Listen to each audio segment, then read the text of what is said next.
لەسەر پەیوەندیان تورکیا و سووریایە هەروەها تورکیا و ڕۆسیایە من میێوانێکەیە بەڕێز فەیسەڵ ئایهان بسپۆرێ پەیوەندیان ناودەوڵەتی کۆ لە ئەنقەرێ بڕیا سکایپێ وێت گەلمە بیتن بەڕێز ئایهان ڕۆژ باش ئەو دەما گونجایی کۆ ئەردوگان بەحەز دەکەتن ji بۆ هەفدیتنا کۆپیتکی یا لوتکەی دنابەرا خوا و بەشەر ئەسەددا کەنگیە گەلو وێبەری هەلبژارتنان ئەپ هەفدیتن چێ ببن؟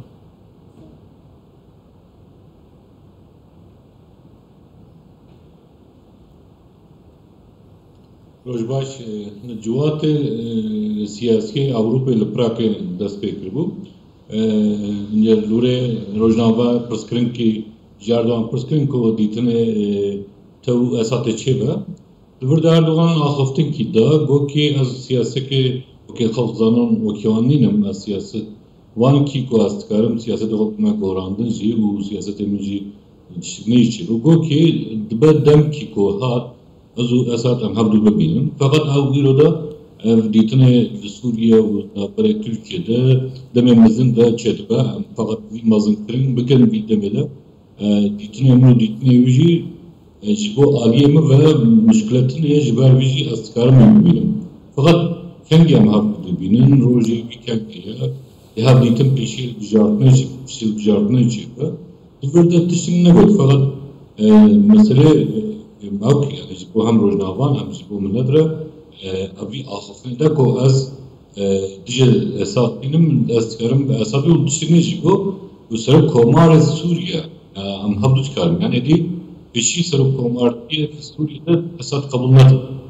Esad serok komar nî feqet axiftinê xwe de wextê rojnavan jê pirs kir ku serok komarê Sûriye em dikarin serok komarê Sûriye hevdû bibînin yani ji vir mirov dikare bêje ki yani Tirkiye siyasetê xwe daxil yani daxil siyasetê Tirkiye tê goraman sedî yani Esad wekî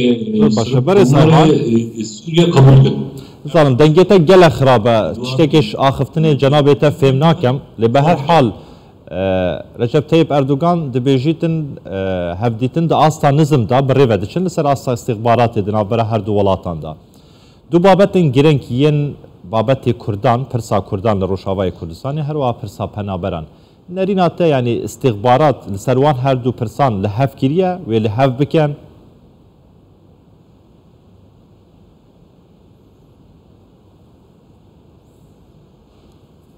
Yani dengê baş tê? Dengê te tê bes nizanim dengê te wazih niye yanî zelal niye ez jê fêm nakem. Bes bi her hal tu axiftina xwe berdewam ke lewane di pexş da dengê te baştir bît bes di nava stûdê de gelekî baş niye. Berdewam be.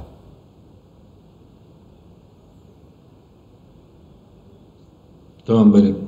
Yani li istihbaratê hev dîtin devam dike û divê dîtinê de em vî dikar bêje ki meselekî yekamîn meselê Kurdayê dewamî jî meselê peramberan e.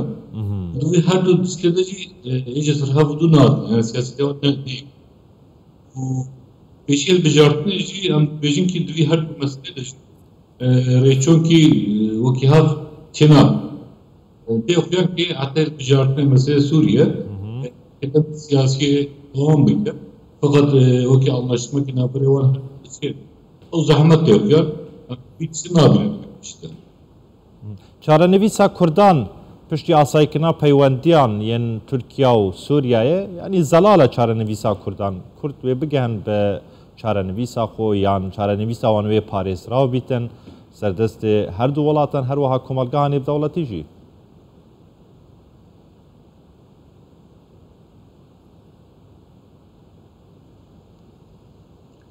Mesele Kurda ne mesele İro da mesele Kurda bu ya mesele ki edine Suriye ve Türkiye, Irak ile mesele Kurda bu ya mesele Avrupa, mesele Amerika, mesele Rusya yani mesele Kurda bu ya mesele dünyaya. Ciber bir şey her devlet için bahavudu, her devlet bahavudu. Sen mesele Kurda ittifak kişi çiğ be.